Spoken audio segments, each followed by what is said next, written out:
Big budget cuts now felt at the YAM.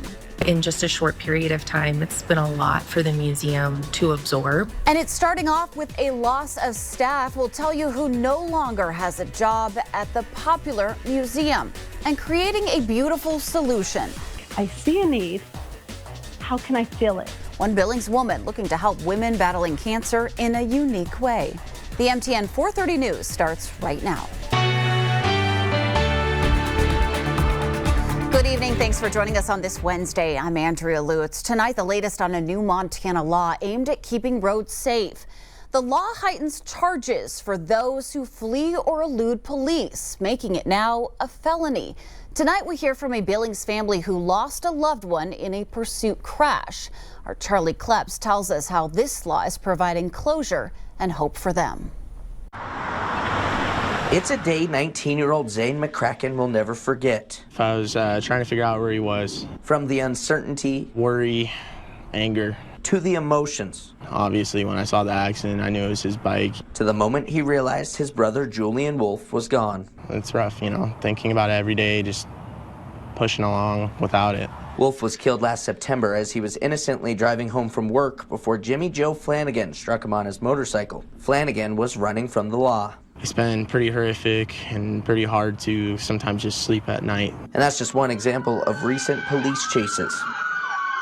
This was a shockingly close call on the city's West End a couple of weeks ago when a suspect drove through a lawn. They're fleeing, they're driving recklessly, putting not only themselves and the officers, but everyone else that's innocent to this situation, they're putting them at a grave danger. It's a situation law enforcement, like Billings Police Sergeant Jeff Stovall, says needs to stop. And a new ruling by state lawmakers makes running from police even worse when you're caught. Now we've added an aggravated felony portion of it. The new law kicks in October 1st, an opportunity Stovall looks forward to enforcing. Anything that we can do to try and deter people from driving this way. Ultimately, we hope that people think before they make these actions. And one McCracken hopes can help prevent others from living his nightmare. It's nice to know that, if that does happen again, that there could be a greater charge for it. In Billings, Charlie Kleps, MTN News. The Yellowstone Art Museum is cutting 4 positions after substantial budget cuts. Well, the YAM received $220,000 from the county for years, but this year they're only going to get $188,000. And they say next year there's even more devastating cuts to come.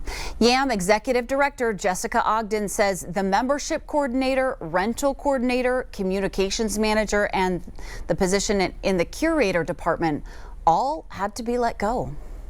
These were all amazing staff members. They were dedicated to the museum and, most importantly, to our audiences.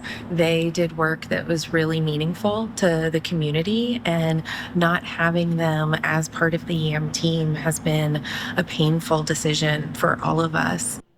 Less money also means scaling back on some of those adult education programs and large-scale special events like Summer Fair, which YAM officials say was a big fundraiser in the past years.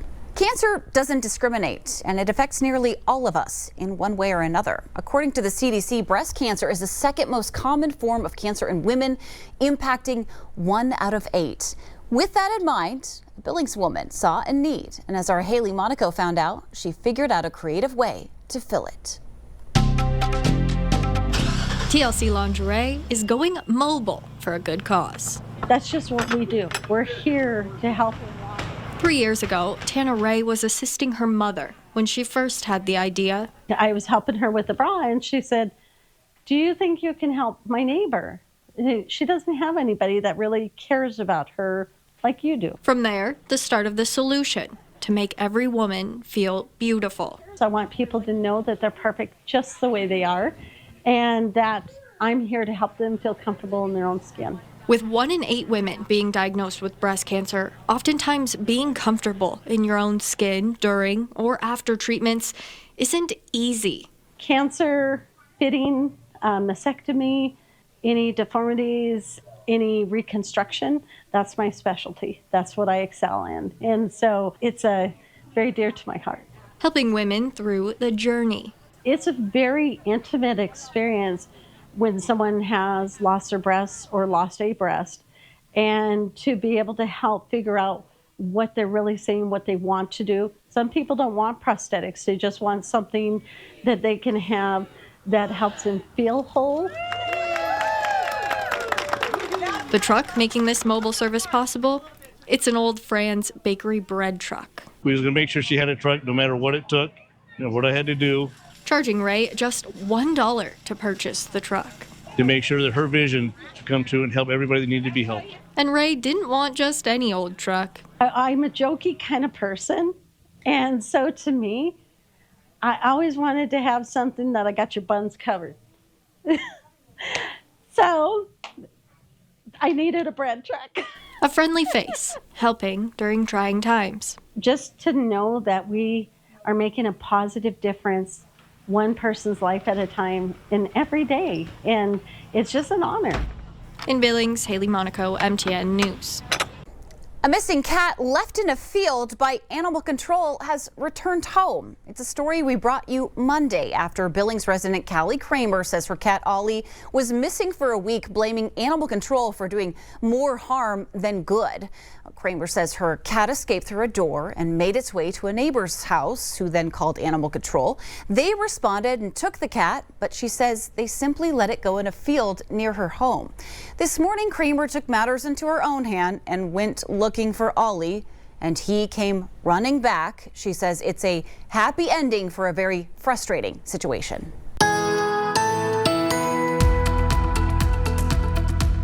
Nice to hear a story of the kitty cat and the family united once again. Precipitation, first we got to draw some more moisture in. By the time we start getting into Friday, it looks like there's going to be more moisture available in the atmosphere in the eastern plains, and even more by the time we get into Saturday. So how's this going to translate? We got a couple of different answers right now. If we take a look at the European model, we're seeing the rain just starting to move in from the west to Billings by Saturday afternoon. At least some showers and some higher elevation snow towards central and western Montana. But notice how it just hammers us in central Montana by the time we get to Sunday, with only light accumulations across eastern plains. But more on the way as we start getting into next week. North American model, it's a little bit slower. There's not much for showers by about the same time on Saturday. But Sunday still showing that potential for some heavier rain, a little lighter into eastern Montana once again. We'll break down all the forecast details for you coming up in just a few minutes. Former FBI Director James Comey appeared in federal court today to fight criminal charges brought by the Trump administration. Comey, who was ousted during the first Trump administration, has often clashed with the president, prompting critics to call it political retribution. Natalie Brand reports from the nation's capital. Former FBI Director James Comey stared straight ahead as his attorney Pat Fitzgerald entered a not guilty plea on his behalf. Comey is charged with one count of obstruction of a congressional proceeding and one count of making false statements related to 5-year-old Senate testimony during which he denied authorizing leaks to the media. I stand by what the testimony you summarized that I gave in May of 2017. CBS News legal contributor Jessica Levinson says the charges could be tough for the government to prove. The prosecution has to show here that James Comey didn't make a mistake, that he didn't have a memory issue, that he didn't intend to say one thing but accidentally said another thing.